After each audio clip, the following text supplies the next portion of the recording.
Sezon 2023-24 zakończył się niecały miesiąc temu, natomiast już teraz wchodzimy w ważny okres pod kątem przyszłego sezonu, ponieważ Międzynarodowa Federacja Narciarska opublikowała w ostatnim czasie zaktualizowane kalendarze na sezon 2024-25.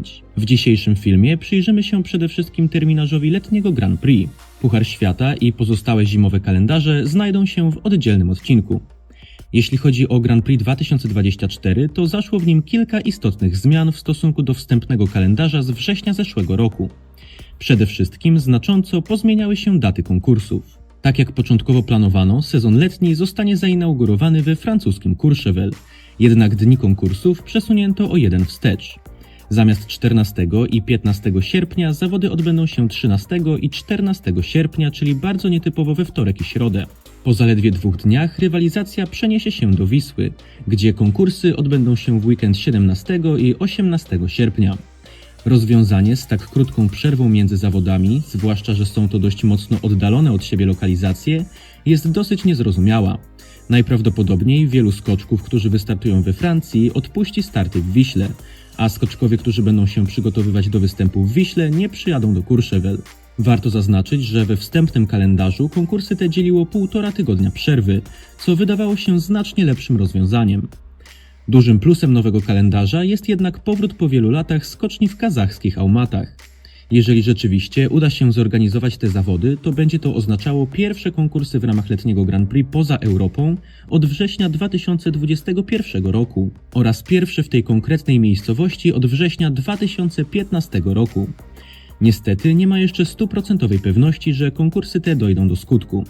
Zaplanowane są na weekend 24 i 25 sierpnia, natomiast do 5 maja odbędzie się tam inspekcja Międzynarodowej Federacji Narciarskiej, która ma się upewnić, czy obiekt jest przygotowany do zorganizowania zawodów.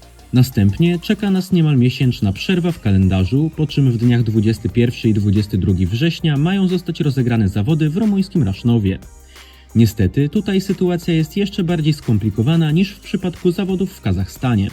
Skocznia normalna w Rasznowie musi przejść obowiązkową modernizację do 15 sierpnia, aby pozostać w kalendarzu. Będzie to z pewnością bardzo trudne do zrealizowania, zwłaszcza że ze strony organizatorów nie padły jeszcze żadne konkretne zapewnienia w tej sprawie.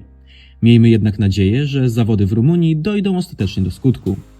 Duża zmiana względem wstępnego kalendarza zaszła w jego ostatniej części. Zapowiadana przez Sandro Pertile zmiana odnośnie finałowych konkursów letniego cyklu, które miały być od teraz rozgrywane w formie hybrydowej, najprawdopodobniej nie spotkała się z pozytywnym przyjęciem organizatorów konkursów. Zarówno forma, jak i termin konkursów uległ znaczącej zmianie.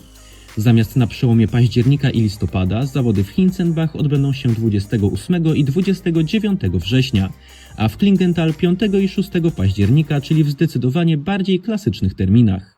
Zostaną rozegrane bez użycia torów lodowych, czyli w 100% letniej odsłonie.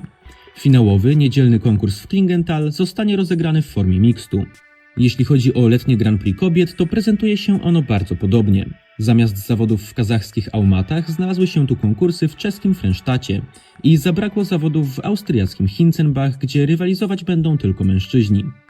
Na koniec rzucimy jeszcze okiem na kalendarz letniego Pucharu Kontynentalnego. Niestety, tak samo jak w poprzednich sezonach, jest on wyjątkowo skromny. Czekają nas zaledwie 4 weekendy drugiej ligi przez cały letni okres, a w dodatku odbędą się one w zaledwie 3 różnych krajach.